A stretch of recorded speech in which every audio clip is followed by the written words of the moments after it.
Welcome to the Investor Coaching Show, a podcast to help you get an insider's view of the financial world and escape common investment traps. We look at the financial news of the day and help you make sense of it so you can relax about money. Welcome back to the Investor Coaching Show. I'm Evan Barnard, filling in for Paul Winkler this afternoon. And we're going through the top 10 reasons that people don't hire a financial advisor.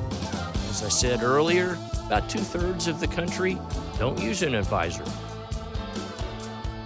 Number 6, fear of losing control over their investments. And I would bet if we were to prioritize these, that would be really close to the top of the list. So let's spend a little bit of time on that, because number one, it assumes the investor has control over their investments in the first place, even if they don't hire a financial advisor, because that presumes if I'm losing control, that means I was already in control. The data shows that investors are hardwired to fail. That doesn't mean they will fail, and that doesn't mean that they're bad people. It's just the way that our brain is wired causes us to historically make bad decisions around investing for the wrong reasons at the wrong times. So even if you're self-managing and you say, hey, I don't want to lose control, so I'm going to do this my own because I don't trust the advisor or whatever, you have all kinds of investor biases going on in your own brain that cause you to build the portfolio a certain way. You may look at hindsight bias, that's really the chasing performance bias as much as anything. This investment did really well the last 2, 3, 5 years, 10 years. Man, you hear that all the time. Look for a fund with a good 10-year track record and put it there. Just because a company did well in the past, we were talking about Boeing last segment. Just because it was doing well doesn't mean the stock can't just crater because of one or two big errors. False patterning bias. You may see that, hey, every time, Trump does a tariff, the market does X, and then it responds this way. I'm going to try to get ahead of that, and I'm going to place this particular transaction because I see this pattern. And then he doesn't do it that way, and the pattern falls apart, and you've cost yourself money. Sometimes it's prestige bias. You may own a particular stock or use a particular advisor because everyone in the club uses that advisor, and I want to be known as the person that has that much clout, that I can use that particular person. Confirmation bias. In preparing for the show throughout the week, Paul doing his research, me looking at things, I could support almost any forecast about what the market is doing with any number of articles from Bloomberg, from the Wall Street Journal, from Investment News Daily. If you read enough information, you can find several articles that will support whatever prediction you think is going to happen. And you use that as confirmation bias that, hey, my prediction is right, and I'm going to dump a bunch of money in this stock or this sector or this mutual fund. And so we really don't have control over our investing. And the biggest thing that I would say, though, at least with us and any, I should say, reputable firm, that's a challenging word, probably regulator-wise, but you always have an investment policy statement, or you should have an investment policy statement that says, in writing with signatures, hey, this is how the portfolio is supposed to be managed. These are the types of investments you're going to use. This is how we're going to rebalance the portfolio. This is the strategy that we are using. All of that should be in writing, and that gives you, as the investor, ultimate control over your portfolio and those decisions. You're just not executing the strategy on a daily basis, but you're the one that says, this is what I want you to do for me. And then you're not guided by your emotions, but you do have control because you've got a written contract that says, I want you to follow these rules in managing my portfolio. So in my view, you really do have more control hiring an advisor as long as you have a good, solid investment policy statement. And some of these are in very similar category. Might blow through these. Preferred do-it-yourself investing tools or robo-advisors.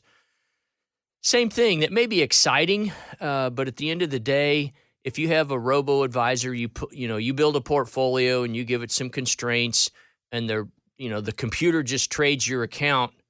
As long as you can log in and click a mouse and change your strategy or get out of a particular position, you are no better off than if you were just doing all of the transactions yourself.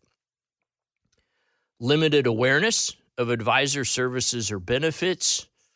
Some people just don't know what all does a financial advisor do. We've talked about that some on the show as well. You can get all kinds of information on our website, paulwinkler.com, going through those things.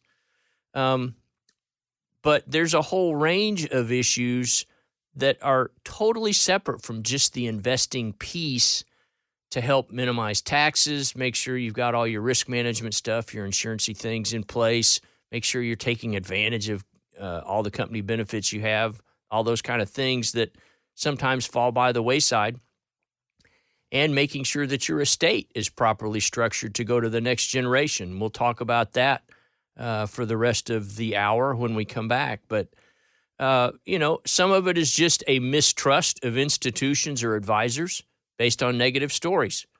So-and-so stole money or so-and-so was crazy or something like that. And that goes to it indicts the whole industry just because you have an anecdotal story of a family member that maybe got taken advantage of or something like that. Or you maybe worked with an advisor that put you in some stock that they said was going to be great and you lost money. And so that governs kind of how you view the industry. So, there's a lot of reasons people don't do it. I would encourage you to just investigate it for yourself and see, what it is that you're looking for in an advisor and take advantage of that. It's always good to have a second set of eyes on things and have a sounding board before you make a decision rather than going to talk to somebody after you've made a decision. And sometimes those bells can't be unrung. Hey, just a note to you podcast folks, we just came out with a retirement income guide, and I'm super excited about this. There are all kinds of myths about taking income in retirement. People worry about running out of money, and rightfully so, because a lot of these myths can actually cause that. Now, the myths that you typically hear about, number one, dividends, living off dividends in retirement. Real estate, life insurance as a retirement investment, and annuities, and interest-bearing accounts, and target date funds. There are all kinds of things out there.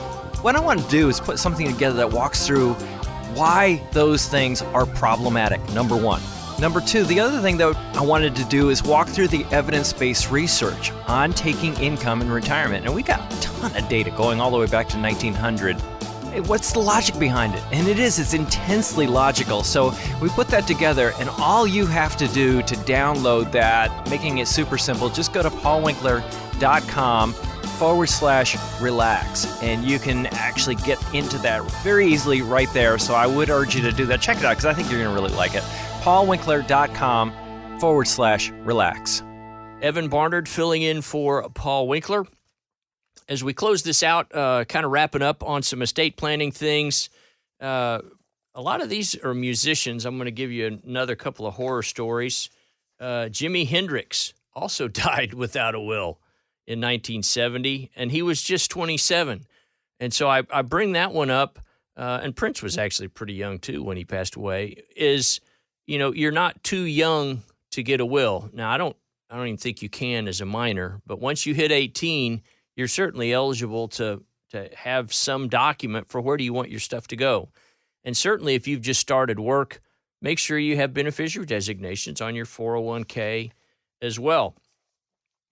So one thing that a lot of times I think gets overlooked in estate planning is just literally having a disposal list for personal property. There's any number of ways to accomplish this, but man, we have seen families get torn up over, you may have IRAs titled properly and the house gets sold and so forth, and the insurance gets paid, the burial was done and taken care of. And families just get torn up over who gets the couch, who gets the photograph of grandmother and granddad, who got the grand piano versus who got the jukebox. I mean, just crazy things that you can have all of this stuff lined out and it still blows up and families end up not talking to each other. And that's tragic if you've accumulated some number of assets over your life and all of a sudden it's going to cause a problem at a time, again, when people aren't at their best. So it would behoove you to have just a list of your personal property of who gets what if they've made a statement for that. I know in our family at the previous generation, I guess 2 generations up, my grandparents, they had colored dots. My grandfather was a civil engineer, and my grandmother taught music at Oakland City College, now Oakland City University. And, they were both very straight-laced, prim and proper people. And so they had 3 sons. And so they had 3 colored dots of sticky dots that they put on the back of things that any of the sons had said, hey, I like that picture, or I like that piece of furniture, or so forth. You may have some other mechanism and you just, write it out. But the main thing is make sure all of this isn't just done in private. This estate planning is really an area where communication between generations really can make a difference and let people know why you're doing what you're doing. Certainly in splitting the assets a certain way or personal items, that helps. There's a document, and I think it ultimately originated out of Israel a little while ago, but it's called an ethical will. It's not really a binding document. It's just you telling people what it is that you want to have happen with your stuff and why. Like passing a legacy on to your family, letting them know what you value and those kinds of things.